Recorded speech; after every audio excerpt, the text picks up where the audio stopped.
অনুষ্ঠান বাড়ি বা রেস্টুরেন্ট স্টাইলে আজকে আমি বাসমতি চালের জর্দা রাইস রান্না করে দেখাবো। সাথে ছোট ছোট বেবি সুইটগুলো আমি কিভাবে বানিয়েছি কম সময়ে সেটাই শেয়ার করব। প্রথমে বেবি সুইট বানিয়ে নিচ্ছি। এর জন্য 1/3 কাপ পরিমাণে দুধ এবং 4 টেবিল চামচ গুঁড়ো দুধ নিয়ে নিয়েছি। এখন চুলার আঁচটা একদমই লো আছে রেখে এই দুধটাকে জ্বালিয়ে একদমই ঘন করে নিতে হবে, মানে টাইট একটা খামির হয়ে গেলে তারপর কিন্তু চুলাটা বন্ধ করে দিতে হবে। চুলাটা বন্ধ করে দিয়েছি। এখন ঠান্ডা হয়ে গেলে এখানে 1 চা চামচের মতো ময়দা মিশিয়ে নিচ্ছি, 1 চিমটির মতো বেকিং পাউডার, আর এখানে 2 চা চামচ ঘি নিয়েছি। এখন আমি খুব ভালো করে এটা মিশিয়ে নিচ্ছি। একই প্রসেসে ডিম ছাড়াও আপনারা বড় সাইজের মিষ্টিগুলো বানিয়ে নিতে পারবেন। হাতটা ধুয়ে এসে এরপরে হাতে একটু ঘি লাগিয়ে তারপর ছোট ছোট করে মিষ্টির শেপ দিয়ে নিচ্ছি। যেহেতু বেবি সুইট মিষ্টি, সাইজটা অনেক ছোট করতে হবে। এখানে তেল নিয়েছি, তেলটা হালকা গরম হলে এরপরে বেবি সুইট মিষ্টিগুলো দিয়ে দিচ্ছি। দিয়ে এখন চুলার আঁচটা মিডিয়াম টু লো আছে রেখে সবগুলা মিষ্টি উল্টে পাল্টে ভেজে নিব। এটা হচ্ছে ব্রাউন কালার বা কালো কালার করে ভেজে নিতে পারবেন, আপনারা আপনাদের পছন্দ মতো করে ভেজে উঠিয়ে নেবেন। গরম গরম মিষ্টিটা উঠিয়ে নিচ্ছি।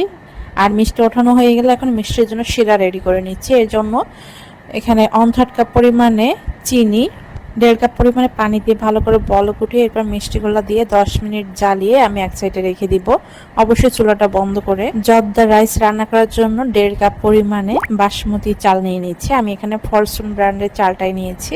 এই চালটা ভালোভাবে ধুয়ে পানি ঝরাতে রেখে দিব। এর মাঝে আমি একটা বড় সাইজের কমলা বা মালটা, যে যেটাই বলেন, সেটা একটাই নিয়ে নিয়েছি। এখন উপরে যে স্কিনটা আমি অল্প একটু নিয়ে নিচ্ছি, সাথে কমলার রসটা বের করে নিব।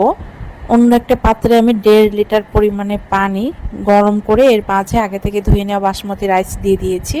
এরপর এখানে সামান্য একটু জর্দা রং দিয়ে দিচ্ছি। আমি এখানে আলমাদিনা ব্র্যান্ডের জর্দা রংটা ব্যবহার করেছি।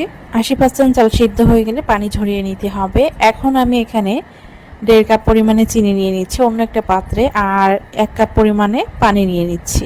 সাথে এলাচ, দারচিনি আর 2টা হচ্ছে লবঙ্গ, 2 টেবিল চামচ কিশমিশ, মালটার একটু রস এবং মালটার কিছু অংশ আমি কিউব কিউব করে কেটে নিয়েছিলাম সেটা দিয়ে দিয়েছি। এছাড়া উপরে যে স্কিনটা আমরা গ্রেট করে রেখেছিলাম সেটাও দিয়ে দিয়েছি। আর সামান্য একটু জর্দা রং দিয়েছি, একটা তেজপাতা ছিঁড়ে দিয়েছি। রাইসটা রান্না করার পরে যেহেতু আমার খুব ভালো একটা কালার আসেনি, এজন্য আমি শিরায়ও কিন্তু একটু জর্দা কালার দিয়ে দিয়েছি। এখন আগে থেকে রান্না করা ভাতটা দিয়ে দিচ্ছি। অবশ্যই চিনিটা গলে যে পানিটা যখন বের হবে তখনই কিন্তু এই ভাতটা দিয়ে দিতে হবে। 2 টেবিল চামচ ঘি দিয়ে দিচ্ছি, দিয়ে ঢেকে রেখে দিব পানিটা একটু কমে যাওয়া পর্যন্ত। যেহেতু আমরা 80% সিদ্ধ করেছিলাম আর 20% হচ্ছে এই শিরায় রান্না করে নিতে হবে। তো আমি চুলার আঁচটা কিন্তু একদমই লো আছে রেখে এটা সিদ্ধ করে নিচ্ছি। আর এখানে দিয়ে দিচ্ছি আমি মোরব্বা কিউব করে কেটে নিয়েছি।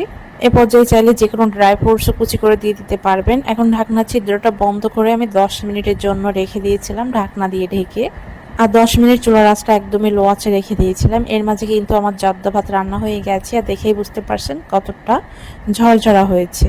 এগুলো এখন একটা সার্ভিং বলে আমি পরিবেশন করে নিচ্ছি। আর আগে থেকে যে বেবি সুইটগুলো বানিয়ে রেখেছিলাম সেগুলো উপর দিয়ে সাজিয়ে দিচ্ছি। এখানে চাইলেও কিন্তু বিভিন্ন রকম ড্রাই ফ্রুটস অ্যাড করে দিতে পারবেন। আশা করছি আজকের এই জর্দা রাইসের রেসিপিটা ভালো লেগেছে।